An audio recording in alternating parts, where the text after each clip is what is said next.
자, 융해 분석 심리 이론이 있는데, 자, 융해 분석 심리 이론에서 그 그림으로 개념을 좀 잡아보려고 해요. 자, 그림으로 개념을 좀 잡아보면, 프로이드의 그림과는 약간 다르죠. 자, 이걸 이제 외부 현실이다 이렇게 말하고,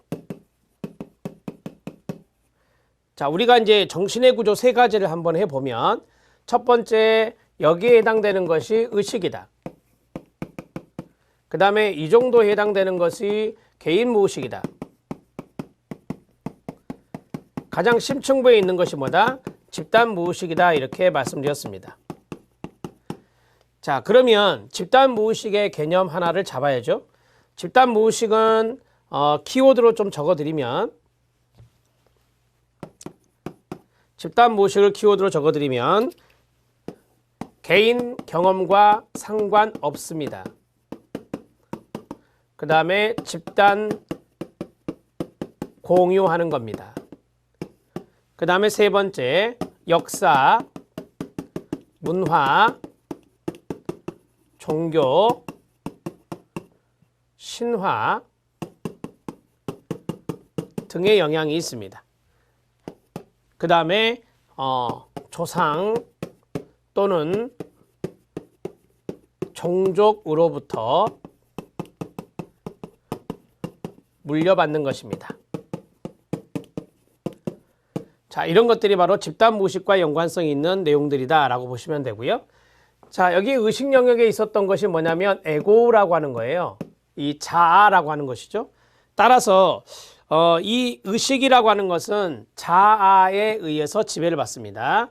의식이라고 하는 것은 자아에 의해 지배받습니다. 이렇게 정리하시고요. 자, 개인 무의식 영역에 있었던 것들이 있었습니다. 그게 바로 뭐 시계 방향으로 써보면 음영이라고 하는 것이 있다. 그 다음에 이쪽에 여성을 쓰면 아니무스가 있다. 아니무스는 여성의 남성적인 측면을 말하고, 이쪽에 아니마를 쓰겠습니다. 아니마는 남성의 여성적인 측면이다. 출제에서 이 성을 바꿔서 잘 출제하니까 조심하시라고 말씀을 드렸습니다.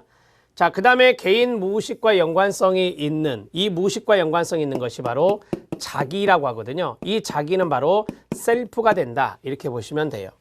따라서 자기는 심층부에 있는 거예요. 자아는 위쪽에 있는 거고 자기는 심층부에 있는 거다라고 보시면 되고, 이 자기가 아까 말씀드렸던 셀프라고 하는 자기가 개성화와 연관성이 있어요. 그 다음에 두 번째, 자기는 전체적이고 자기는 성격의 조화와 통합, 이런 것들과 연관성 있는 것이 바로 셀프라고 하는 자기다 이렇게 정리를 하시죠. 자, 그러면 제가 이제 파란색으로 여기 외부 현실에 맞닿아 있는 외부적으로 보이는 공적 얼굴이 있는데 그게 바로 페르소나였다. 페르소나는 자아의 가면이다 이렇게 정리해 드렸죠. 자, 번호를 매기겠습니다. 페르소나, 그 다음에 음영, 그 다음에 아니무스, 그 다음에 아니마, 그 다음에 자기. 이렇게 5가지를 우리는 무엇이라 하느냐? 1번부터 5번까지는 바로 원형의 요소다. 원형들이다 이렇게 정리할 수 있어요. 자, 그러면 이 원형이라고 하는 것은 그림에 보면 맨 아래에 이제 원형이 있어요. 그래서 집단 무의식을 구성하는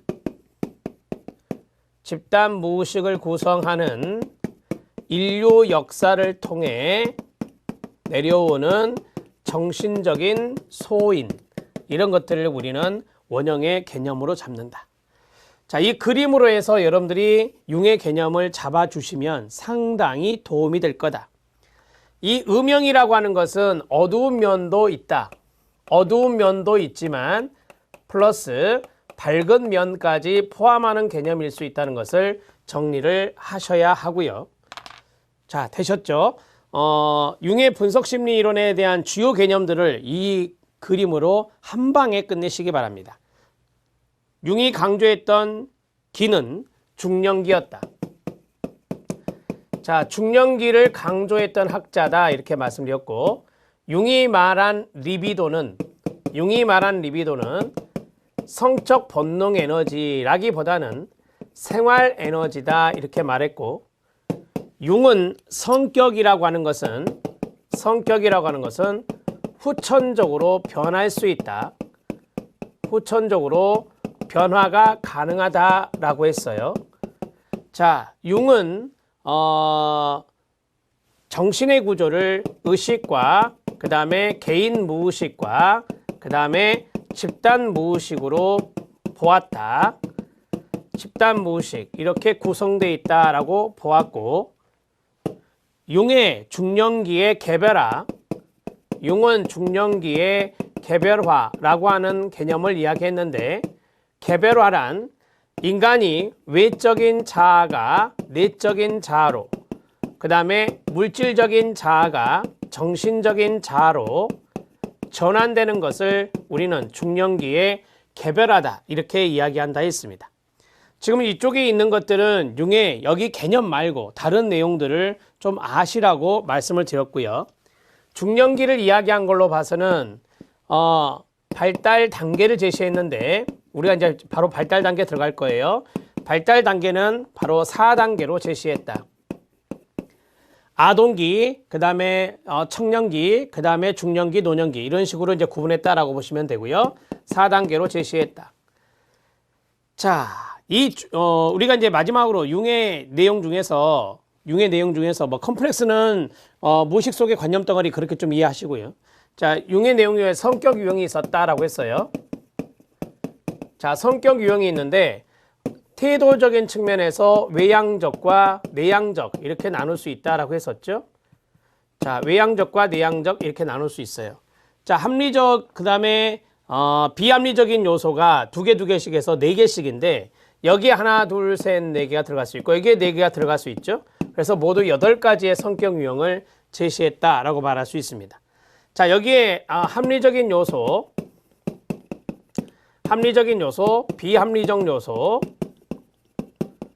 비합리적 요소 이렇게 나눌 수 있는데요. 여기에 사고가 있다. 여기에 감정이 있다. 여기에 직관이 있다. 여기에 감각이 있다. 이렇게 해서 2 곱하기 4 그래서 하나가 더 있기 때문에 8가지의 성격 유형을 제시했다고 말할 수 있습니다. 이 성격 유형은 뒤에 구체적으로 나오니까 거기서 보시면 돼요. 자, 칼융의 발달 단계와 발달 과학 보겠습니다. 아동기가 있고요. 청년 및 성인 초기가 있고 중년기가 있고 그 다음에 노년기가 있습니다.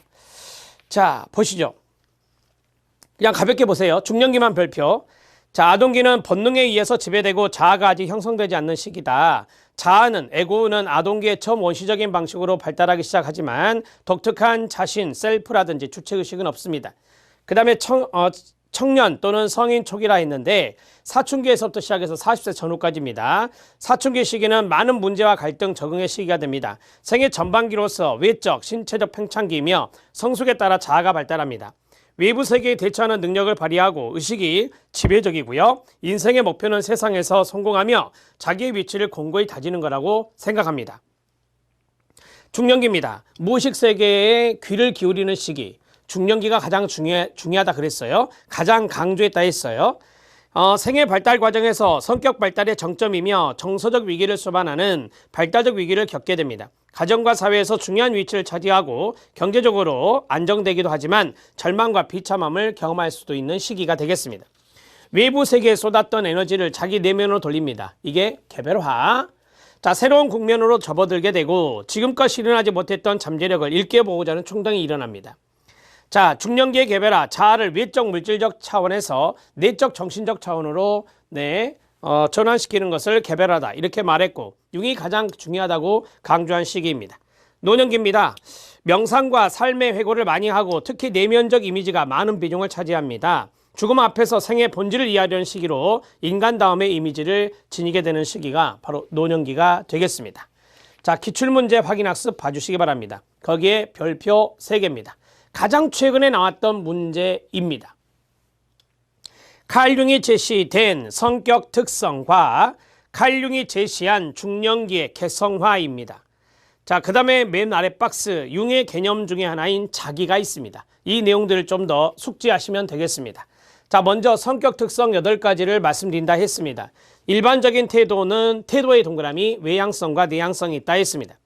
융의 사람들의 일반적인 삶의 태도를 나타내는 개념 의로 외향성과 내향성을 제시했습니다.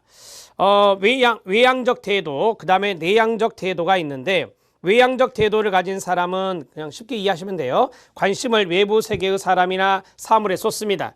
외향적 태도를 가진 사람은 환경에 영향력을 행사하고 외부 세계의 중요성을 확인하고 자신의 영향력을 증대하고 싶어 합니다.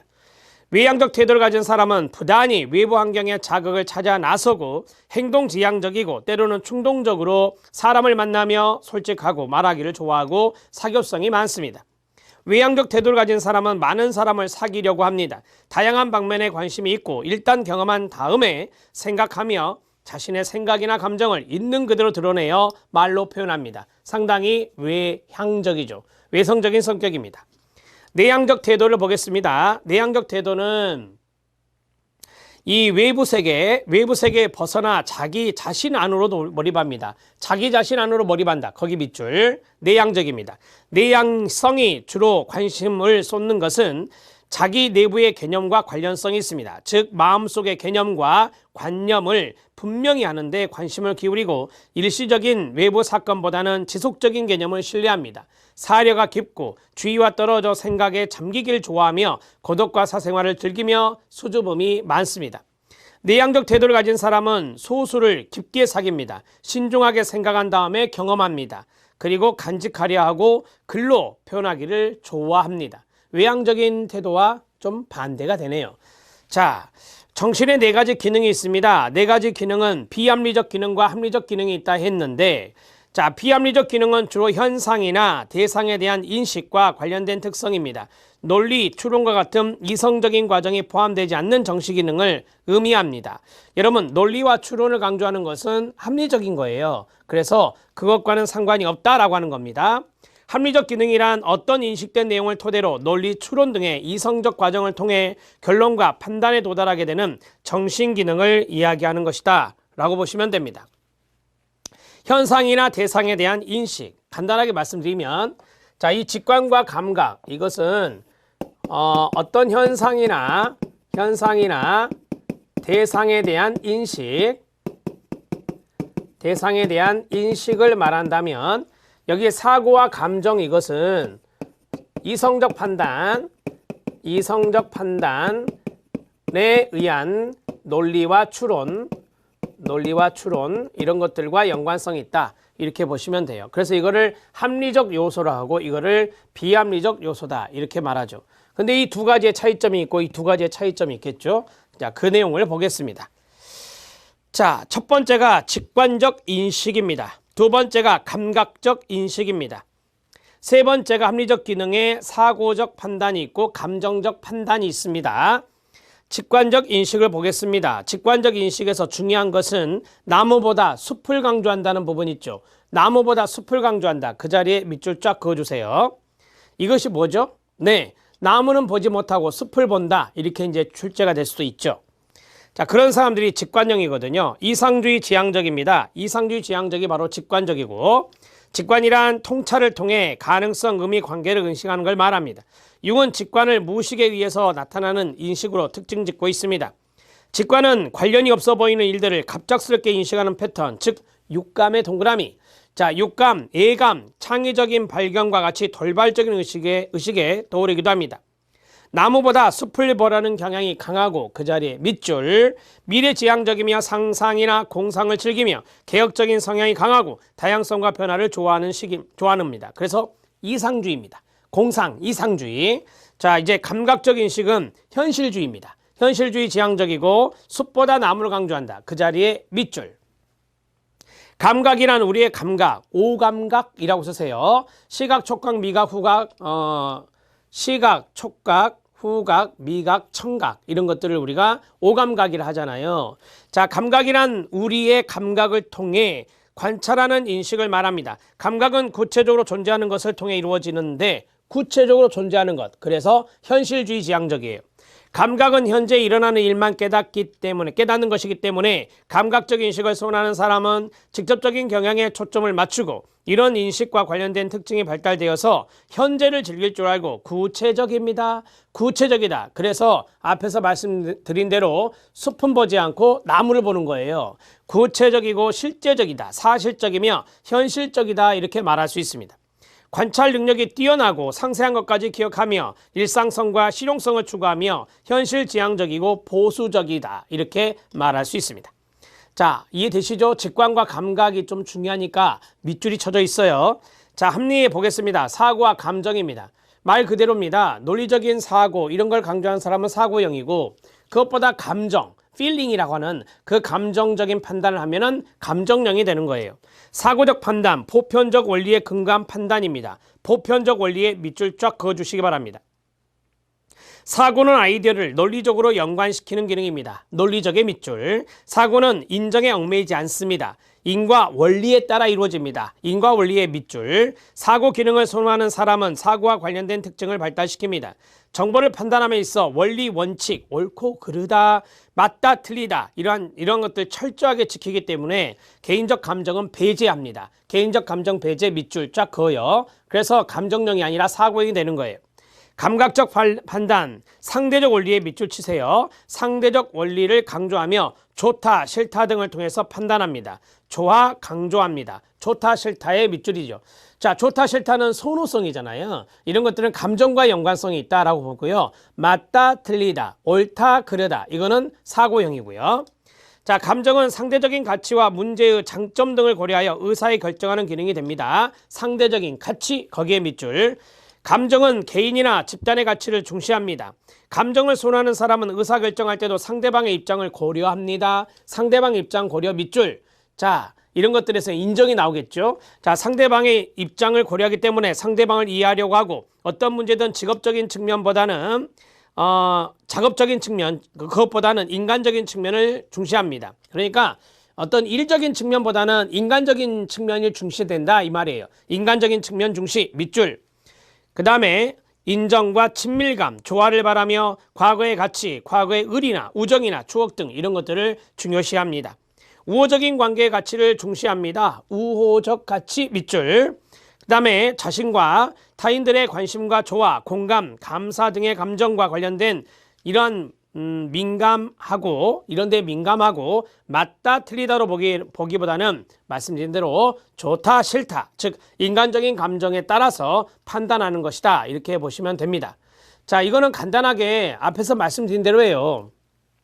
옳다 그르다 판단, 그 다음에 맞다 틀리다 판단, 그럼 사고형이고 좋다 싫다 이거는 이제 일종의 선호도잖아요. 선호도. 그 다음에 아까 말씀드렸던 인간적인 감정이거든요. 그 다음에 우호적 이런 것들이 여기에 들어갈 수 있는데 이런 좋다 싫다 이런 것들은 감정령과 연관성이 있다 이렇게 보시면 돼요. 그러한 판단의 경향이 달라요. 자, 이제 여기 8가지 유형 아시겠죠? 판서 필요 없습니다. 그대로 이해하면 되니까. 칼 융이 제시한 중년기의 개성화를 보겠습니다. 3번 별표.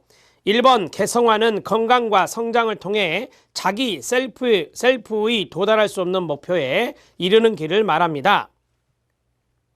개성화는 어느 정도의 정신적인 균형을 이루는 것뿐만 아니라 정신적인 균형에 밑줄 쫙 그어주시고요. 대중문화의 목적과 가치에 대한 일상적인 동조에 벗어나는 것도 포함되는데 즉 자신의 개인적 방식을 발견하는 것을 의미하는 겁니다.